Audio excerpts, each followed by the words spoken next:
once in a while in the Q&A, I'll have someone be like, so how did you guys know how to like make caviar?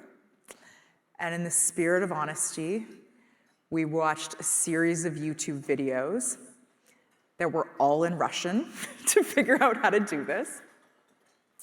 So then once you put caviar in a jar, it lasts for 12 months on the shelf. So that's really easy, but this whole giant fish yourself has to be sold to a restaurant immediately because it's gonna spoil.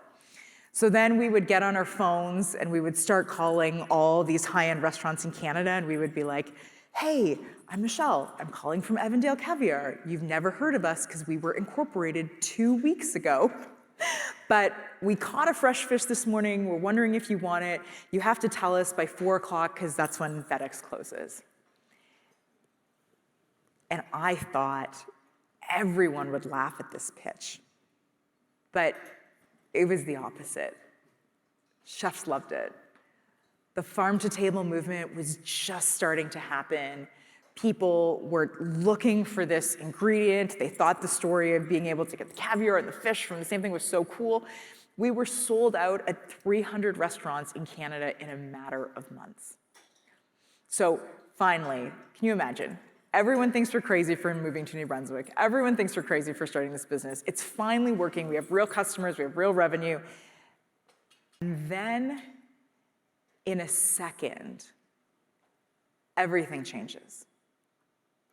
Because what I'm failing to tell you about this story is now we are in the fall of 2008, in the biggest recession of the last 30 years, and I am selling the world's most unnecessary luxury product.